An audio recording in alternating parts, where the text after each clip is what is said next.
इस वक्त की बड़ी खबर आपको दिखा रहे हैं ब्राह्मण छात्रावास एवं धर्मशाला से, जहां पर देखिए आज एक मीटिंग चल रही है ब्राह्मण तीर्थोद्धार सभा की। जो पीछे कार्यकारिणी बनाई गई थी, प्रधान गठित किया गया था और पूरी कमेटी गठित की गई थी, उसको लेकर के ये विरोध के स्वरूप ये आपको मीटिंग होती हुई नज़र आ रही होगी। तस्वीरों के अंदर आप देख सकते हैं जिसमें ब्राह्मण समाज के कुछ दिग्गज चेहरे आपको नज़र आ रहे होंगे सामने तस्वीरों के अंदर। आप खुद अंदाज़ा लगा सकते हैं कि किस प्रकार से समाज में एक विरोध है। जो पिछले दिनों ब्राह्मण सभा बनाई गई थी, तीर्थोद्धार सभा का जो निर्माण हुआ था नई का, आप खुद अंदाज़ा लगा सकते हैं कि किस प्रकार से जो कुछ ब्राह्मण हैं जो इनका विरोध कर रहे हैं और जिन्होंने घपले के इल्ज़ाम तक इनके ऊपर लगाए हैं। जी देखिए, रामराज कौशिक जी ने तो इल्ज़ाम लगाए हैं कि एक भी रिकॉर्ड उपलब्ध नहीं है, आप क्या कहेंगे? देखिए, ये इल्ज़ाम नहीं है, ये आरटीआई के द्वारा मांगी गई सूचना में सारा का सारा उन्होंने खुद ही बताया है।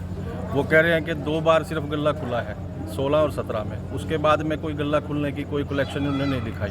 किसी मंदिर के कितना चढ़ावा है उसकी सूचना नहीं है। जो श्रद्धालु चांदी का जो चढ़ा रहे हैं उसके में वो श्रद्धालु चढ़ा के जा रहे हैं, लेकिन बिल उसमें सभा के लग रहे हैं।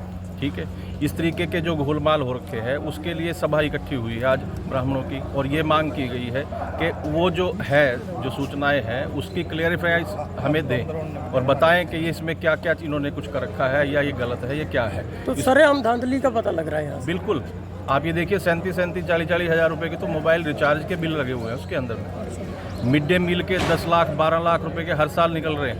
आपने कहा 35-40 हज़ार के फ़ोन के बिल लगे हुए हैं। हाँ जी, तो इतना तो है नहीं, फ़ोन तो वैसे भी आजकल 250-300 रुपये में कम हाँ, ये तो लगा हुआ है, फ्री मिल जाता है, सब कुछ लगा हुआ है। अब ये देखिए हमारे समाज के अंदर में कितने एम्प्लॉयज़ लगे हुए हैं सभा के अंदर में, इसका कोई ब्यौरा नहीं दिया। लेकिन जो सालाना निकल रही है सैलरी उनकी 15 लाख से 16 लाख रुपए, 18 लाख रुपए उनकी सालाना आमदनी निकल रही है, उसमें से सैलरी निकल रही है। तो इसके बारे में वो क्या कहेंगे हमें? तो हमने 21 मेंबरों की कमेटी बनाई है कि पहले घर की बात घर में रहे और बातचीत करें आपस में, वरना उसके बाद तो और ऑप्शन बाकी है ही। अगर बातें नहीं पता लगती है या बात नहीं बन पाती है तो आगे की रणनीति क्या है? देखिए, वो तो अगली फिर 21 मेंबरों की कमेटी दोबारा से सोचेगी उसके बारे में। ऑप्शन तो बहुत है, लेकिन पहले घर की बात घर में रह जाए और बात खुल जाए तो उससे अच्छी तो और कोई बात नहीं होगी। भगवान परशुराम की जय।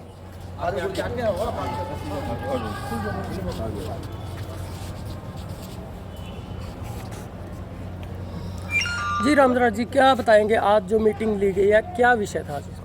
मीटिंग आज देखिए हमारे ब्राह्मण एवं तीर्थोद्धार सभा के जो इलेक्शन हुए हैं, चुनाव हुए हैं पिछले दिनों, तो उनको लेकर के ब्राह्मण वर्ग के अंदर सारे जो तीर्थ पुरोहित हैं हमारे माननीय, और ब्राह्मण वर्ग है, बुद्धिजीवी ब्राह्मण वर्ग है, पूरे कुरुक्षेत्र के जो ब्राह्मण वर्ग है उनके अंदर एक रोष व्यापक है। क्योंकि रात को अगर 9 बजे हम फेसबुक खोलते हैं तो हमें पता चलता है कि चुनाव हो चुके हैं, प्रधान उप प्रधान और ये बन चुके हैं। लेकिन ये सारा का सारा असंवैधानिक तरीके से हुआ है। ना तो जो संविधान जो हमारा सोसाइटी एक्ट है उसके अनुसार काम हुआ है, और ना ही जो संविधान जो सभा का संविधान है उसके अनुसार हुआ है। क्योंकि जो भी अगर हम संविधान की मानते हैं या संस्था के संविधान की मानते हैं तो उसकी एक भी जो बात है वो इस इलेक्शन में पूरी नहीं उतरी है। तो पूरे समाज के अंदर रोष है कि एक बंद कमरे के अंदर बैठ करके जो ये चुनाव कराया गया है ये असंवैधानिक है, और पूरे समाज के अंदर इसका रोष है। हमने जो है पिछले दिनों इसके जो यहाँ पे जिला registrar firm and society Gaurav Sharma ji हैं उनकी अदालत में इसका एक ज्ञापन दिया था, इनका एक वो सौंपा था, हमारी शिकायत दी थी। तो उन्होंने 24 अप्रैल का समय दिया था, तो 21 अप्रैल को सभा जो है अगली डेट लेकर के चली गई। अब जो है 13 मई वहाँ पर डेट रखी हुई है उन्होंने। जो सभी जो पदाधिकारी हैं सभा के उनको तथ्यों के साथ वहाँ पर बुलाया गया है।